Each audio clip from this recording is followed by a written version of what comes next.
All right, welcome into another edition of the 2023 MLB Draft Show. I am your host, Joe Doyle, welcoming in another Boston College Golden Eagle. I'm excited for this one. Following in the footsteps of some of the other Boston College guys we've had on, Sal Frelick, Cody Morissette a couple years ago, Travis Honeyman, the pride of Massapequa, New York. Try saying that 3 times fast. Travis, what's going on, man? How we doing?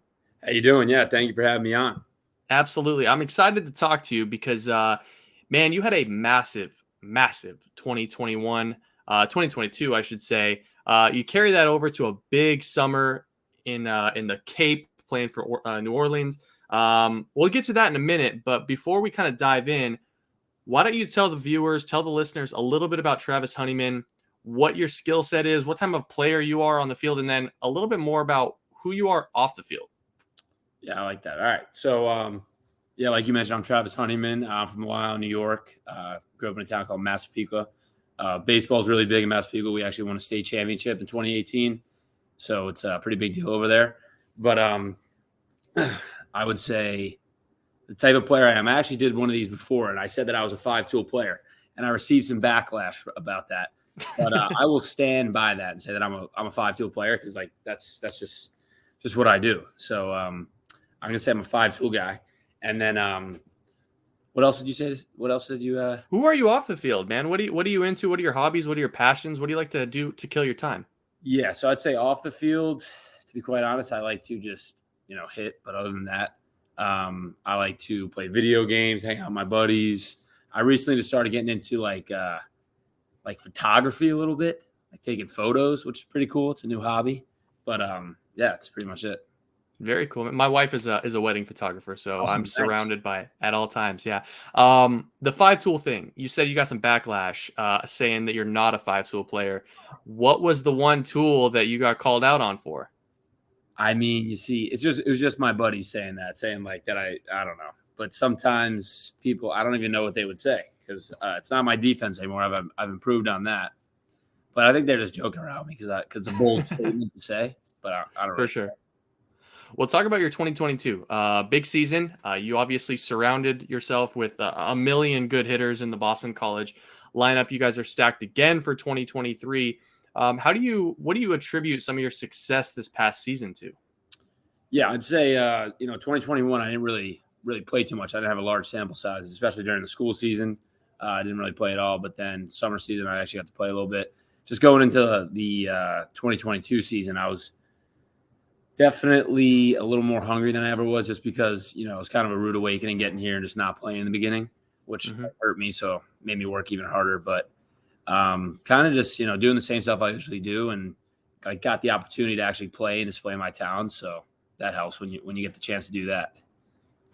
So you parlay that into a big summer with Orleans playing for the Firebirds. One of the better hitters on the Cape this summer. I don't think anyone could argue with that. The reviews and the recaps coming out of that league were really high on you. What was that experience like for you? I mean, you're playing against Boston College. You're getting a different guy night in and night out, but midweek games, sometimes you can get a little bit of an easier schedule. That is not the case on the Cape. You get every single night, you're getting a dude on the mound. What's that like kind of adjusting? Yeah, so the Cape was unbelievable. A lot of my friends from BC, obviously, a lot of them from Massachusetts, so they know a lot about the Cape. So I've heard about it my whole life. It was like a dream of mine to play in the Cape League since I was like 12 years old. My brother played baseball at Stony Brook, so he did the whole collegiate summer thing, and he never got to play in the Cape. So it was always a dream of mine to play in the Cape. So, like I said, last summer I played in the NECBL, and then this summer my coach told me in the fall that I was playing for Orleans, so I was extremely excited. Didn't know much about Orleans, but just knew that I was playing in the Cape, so I was pumped up. But right when I got there, it was an unreal experience. The Cape itself is a beautiful place to be, especially in the summertime, and the baseball is unbelievable. Like you said, the pitching and stuff like that, it's definitely different than like school ball because, like you said, we're playing midweek games where some teams are not as strong and stuff like that. But the Cape is like the best way I could put it into words would be, you get all like the Power 5 guys, like the bullpen guys. And the bullpen guys from Power 5 schools are all the ones that are throwing like gas and stuff like that. So it's like they come in and every guy's throwing 95. The next guy throws 95. The next guy throws 95. But then the Cape is really cool because you get guys from schools that a lot of people never even heard of. and they come out there and you're like, who is this guy? Like, I faced a couple pitchers down there from schools that like I've never heard of, and they were the best guys that I faced the entire summer. Yeah. To go to like a So smaller school like that and earn a spot in the Cape says something. So I guess that's why they're there. But yeah. there's got to be someone that stands out. Is there a pitcher that you're thinking of that was like, Jesus, this guy came out of nowhere and he just lit me up? Yeah, so I tell my buddies this all the time because they ask me. I faced this guy named Jerron Watts Brown. Oh yeah, from Falmouth. He was teammates with one of our catcher on New Orleans at Long Beach State, the Dirtbags, I think. And I think he's going to Oklahoma State now. But I led the game off against him. He was throwing me some crazy stuff. I ended up getting a hit, but I just hit a ground ball to shortstop and just beat it out. So I was very excited to do that. But he's probably the best pitcher I've ever faced in my life. So you finish up on the Cape, and you're obviously one of the better hitters out there. Now we go into the fall, we go into the winter. What's your development plan looks like, man? What are you trying to do? You trying to get bigger, trying to get stronger? Is any specific plan? Yeah, so I'm definitely trying to get a little bit bigger, but I don't want to like get too big. So I want to stay fast, be able to move the same way I do. I'm definitely looking to put on I'd say maximum 10 pounds because I'm don't want to get too big, like I said, and that's just not the type of player I am. Because I'm not a big I hit for power, but that's not like my main thing. I like to run and move well and stuff like that. But just development wise, coaching staff here is really good. So development is unbelievable. We got top notch facilities. So anything you can imagine, we got. So I just say, just honestly staying consistent with taking care of my body because in the past I've had some nagging injuries that are now gone and I'm feeling really good. So yeah, just taking care of my body, looking to stay healthy the entire year and just have a good year. Now you had the opportunity to play alongside Sal Frelick, top 15 pick. He goes really early to the Brewers. What's that like? What's that like playing behind Sal? What did you learn from Sal? It seems like the type of guy that really kind of sets a culture for a program. 100%. Sal we call Sal Mr. Boston College. He is just like the definition of a Boston College baseball player, like the ideal Boston College baseball player. So we talk about it in our program, like character, toughness, and class. Sal, it goes above and beyond all those. So I was a freshman when he was a junior, his draft year, and he was a really good role model to have, especially because I was playing outfield, and we would be together every single day, just getting to hear what he has to say and pick his brain. The way he looks at baseball was extremely different than I looked at it my freshman year because I was a little immature and stuff like that coming from high school. He was very, mature and thought about the game differently. Like Sal, the one thing that I always admired about Sal, one, he's a really hard worker. He outworks everybody.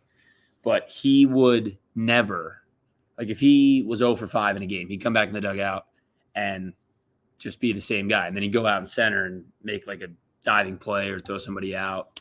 Just crazy stuff. He never let anything get to him. And he just worked his tail off and, paid off for him. For sure. So I got an interesting question for you. I think the day and age of guys wearing glasses on the field, it's gone. You don't see it as much. It was big in the 90s, kind of started to fade in the early 2000s. You're still rocking the specs. I dig it. It's a little bit of personality. So the question to you, Travis, is who's your favorite spectacled baseball player of all time? I mean, there's got to be a guy that you look at and go, that man right there. I'd say that's a good question. I would definitely say, let me think. I got to think about this because I don't want to say something that I don't mean. I'm going to go with, I like Tyler Clippard. Oh, that's a good answer. He just plays with a lot of energy and he's kind of crazy out there. So I like that. I dig that. As a Northeast guy, I could have sworn you were going to go Brett Lowry, but yeah, no. Clippard's he's a Blue Jay. You can't do Blue Jay? No, not a Blue Jay guy. Fair enough.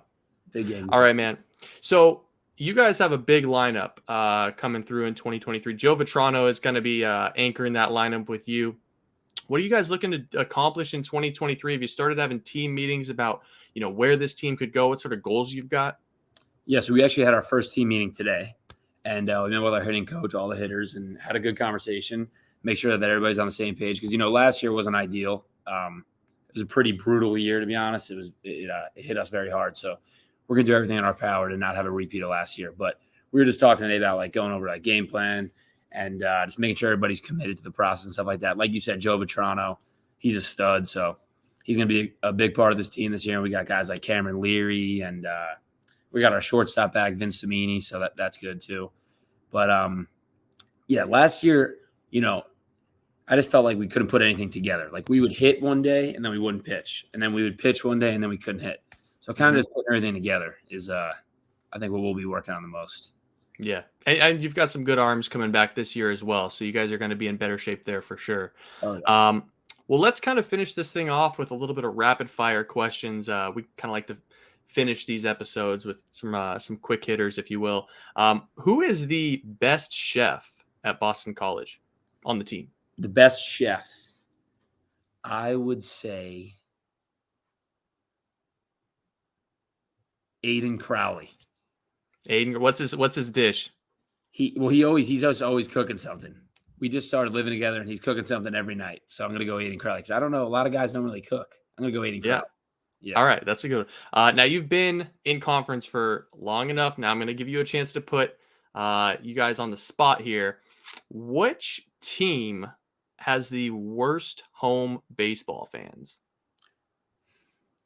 I'm going to go UVA, but UVA because spicy. They had these frat guys in the outfield with me. But I got them to shift and become my friend. So in the beginning they were bad, but then they became my friends. So I'll go. So you've got a little Jesse Winker relationship going on with the University of Virginia, huh? Yeah. Okay. All right. I'll leave you with this, and this is we always finish on this question. Take as long as you need to figure it out. What is the weirdest fact that you know about anything that not a lot of people know? The weirdest fact that I know about anything that not a lot of people know? So I'm not going to Google stuff because that's not authentic. That's cheating. Yeah, that's literally cheating. Not the Boston College way. No. Character toughness class, no way. I'm going to go with, the weirdest. This is the best question I've ever had somebody ask me on one of these. That's what I'm here for. That's what I'm here for. Best question ever.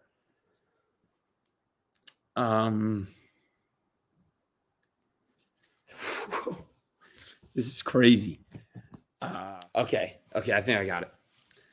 All right. So I'm going to go with my buddy works at a Chinese restaurant. And he recently told me that this could be very common, but I did not know this. I do not like ketchup at all.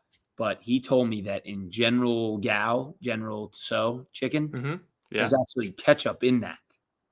There's ketchup in General Tso chicken. In the sauce. They use ketchup in the sauce.